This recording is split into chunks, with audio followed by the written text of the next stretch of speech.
Hey guys, GHAZZY TV here with another Last Epoch build guide video, and in this one, we're going to talk about the post-bug fix patch Wheel of Torment Warlock, and it's doing absolutely insanely well. Holy shit. So what this did before was that by consuming a minion, you would get 10 times more ward of the minion's HP than you were supposed to. This has now since been fixed, and a lot of people are now terrified because their builds are no longer performing. However, this build is currently doing 1,900 corruption after the bug was fixed. You heard me. 1,900 corruption. Change your trousers? What's wrong with my trousers? Woo! I'm very happy to have partnered up with MSI, as it's important to me that I can fully support and stand behind the companies that I promote. Almost all of the hardware I use for my gaming setup as well as my streaming setup are all MSI products. So to promote their latest monitor was a no-brainer for me. Big shout out to MSI for sponsoring their new MSI G255F gaming monitor. I've been using MSI monitors for many years and had nothing but a flawless and trouble-free experience. Now the G255F is an affordable beast, providing 1 ms response time, packing a whopping 180 Hz refresh rate for the smoothest of frames. Now, besides being a high-performing gaming monitor and its modest price tag, I'm personally a big fan of the frameless design, making it not just look good, but also any multi-monitor setup looks extremely clean having this type of design. They're bringing you the less blue light and anti-flicker tech, making those long gaming sessions strain much less on your eyes and produce the fatigue, so you can game at a higher level for a much longer time. If you're interested in checking out more in detail, make sure you click the link in the descriptions below. Now let's get back to the build guide video, shall we? Now granted, doing bosses, you can't really get touched by the bosses, but it's clearing the monoliths very effectively. The way we do this is essentially to create a scenario where we are consuming enough minions to get ourselves the stupid amount of ward. And this is going to be reflected on the rest of our gear as well.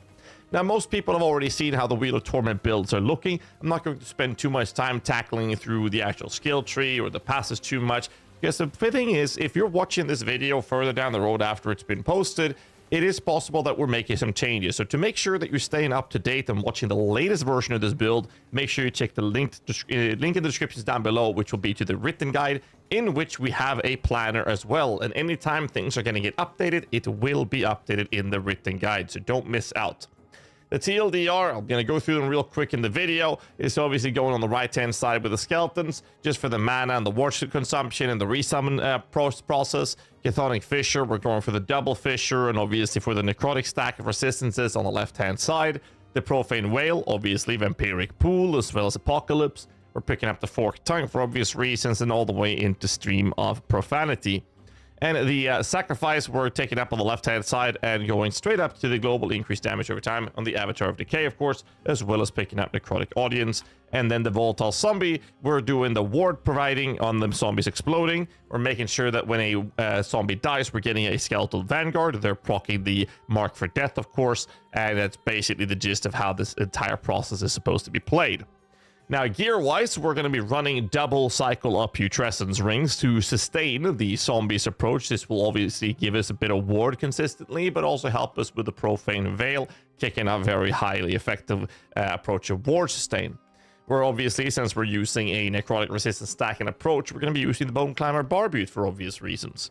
The Wheel of Torment is neat, you know, it goes without saying. It's a Wheel of Torment build, so we're going to be using Wheel of Torment.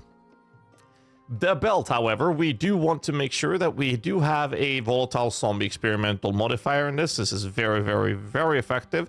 Minion HP is rather important. Cooldown recovery helps a lot. Same thing when it comes to the boots. We're going to want to be able to teleport with our minions. It helps out a lot. Movement speed, again, cooldown recovery helps tons for that Profane Veil.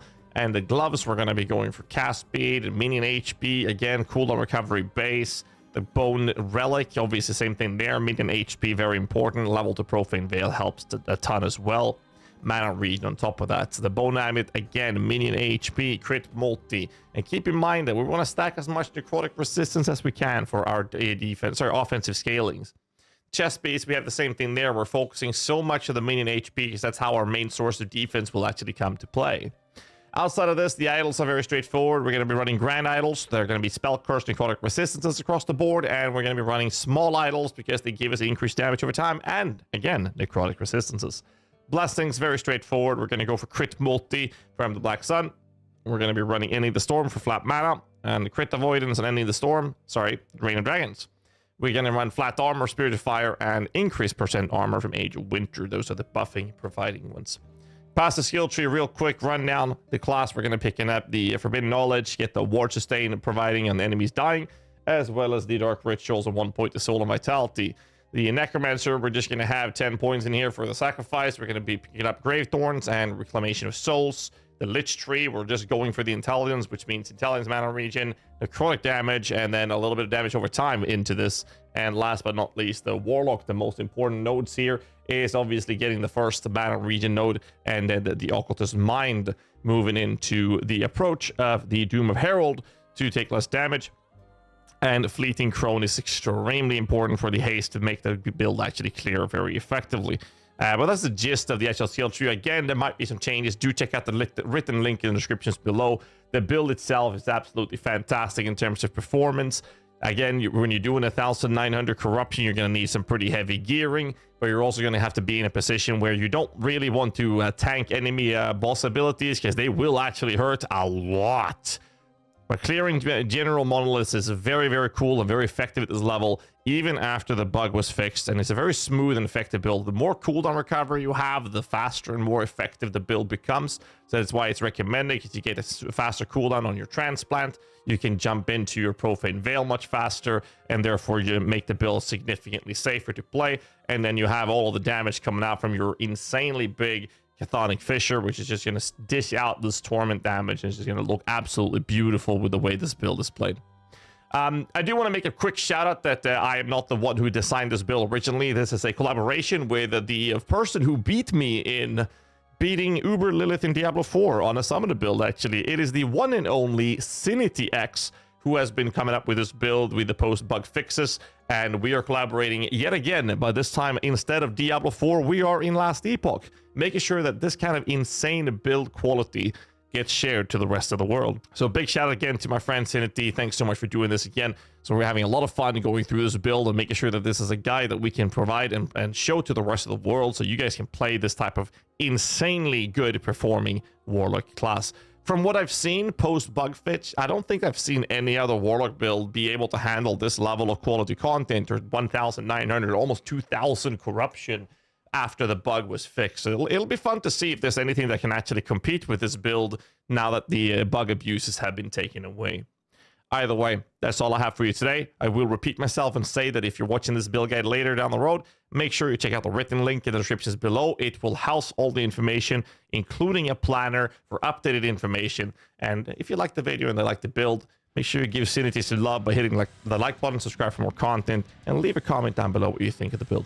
I'll catch you guys in the next one. So till then, as always, stay safe, keep rocking.